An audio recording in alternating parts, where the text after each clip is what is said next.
Alone at 8,000 meters, my first Himalayan summit. The tent at 7,550 meters is shaking in the wind. Inside, the air is thin, brittle, and heavy with exhaustion. Rob sits slumped beside me, utterly spent. We had only met a few days ago, strangers bound by a common goal, reaching the summit of Cho Oyu. We crossed paths at Camp 2, where I was taking a rest day. He had been struggling to pitch his tent when he asked, "When are you heading up?" "Tomorrow, Camp 3. "Mind if I go the same day? Safer that way." "Sure, why not?" He was American, though I don't recall where from. As we planned, he suggested sharing a tent at Camp 3 to save weight. I had already arranged to use my friend JJ's tent, but I agreed. A shared tent meant extra warmth, a luxury after 4 lonely nights on the mountain. The next morning, we climbed towards Camp 3. It wasn't far, and I moved efficiently, reaching it within a couple of hours. Rob, however, struggled. His pace slowed to a crawl, his body resisting the altitude. I watched him falter below the final steep section. He wasn't going to make it. Dropping my pack, I turned back down the slope, grabbed his bag, and hauled it up for him. He barely mumbled a thank you before collapsing inside the tent. His body was done. I knew if we had any hope of summiting, we needed food and water. We were both climbing without supplemental oxygen, and the dehydration needed to be addressed. As Rob passed out, I fired up the stove, melting snow into precious water. After 40 painstaking minutes, I finally had a full pot. The anticipation was unbearable. My body screamed for hydration, but as I peered into the pot, something dark floated to the surface.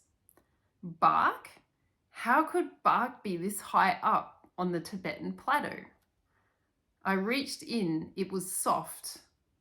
A sinking feeling twisted my gut. I brought it closer, hesitated, then smelled it. Shit. Literal human waste contaminated my entire pot. My stomach churned with disgust. Hours of effort, precious fuel wasted. And now paranoia crept in. At this altitude, water doesn't boil at 100 degrees. It barely reaches 50. Not hot enough to kill bacteria. Who would defile the snow so close to camp? I had no choice but to clean the pot as best I could and start over. As the hours passed, Rob stirred. He looked at me, hollow-eyed. "I'm done. I can't go up, heading down in the morning." Disappointment hit hard. Having a partner meant safety, navigating the unknown, searching for the summit route. It would all be easier with another climber. But he didn't have it in him, and I couldn't force him. By the time I finished making food and melting enough water, it was late. I managed to set aside 1 liter for the summit push. Exhausted, I curled into my sleeping bag for a few hours of restless sleep. At 3 a.m., my alarm pulled me into frozen darkness. The wind howled outside, too strong. I waited an hour, hoping for a lull.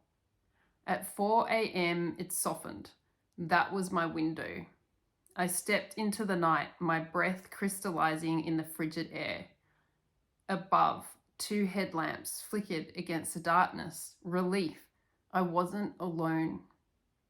I caught up with them at the base of the yellow band, a steep rock face. Italians. One was a guide, the other his client.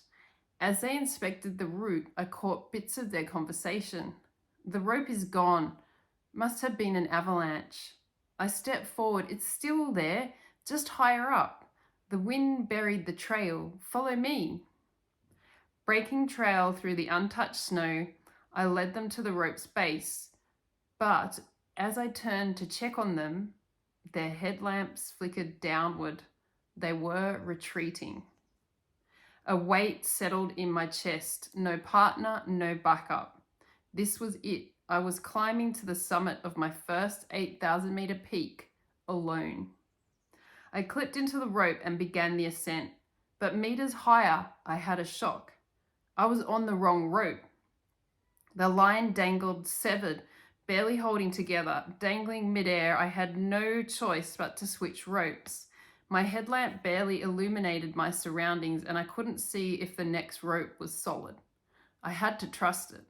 With painstaking precision, I maneuvered onto the second rope.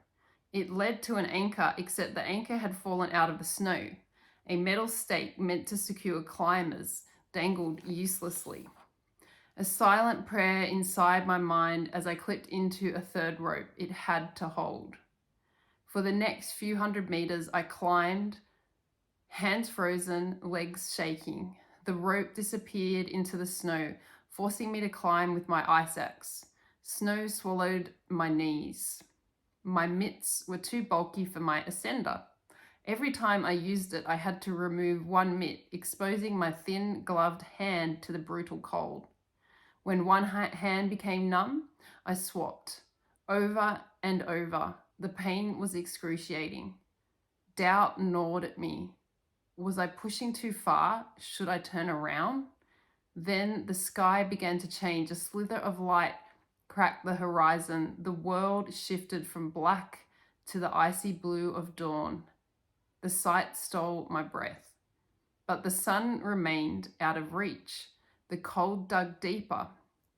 My knees were blocks of ice. My hands ached with every movement.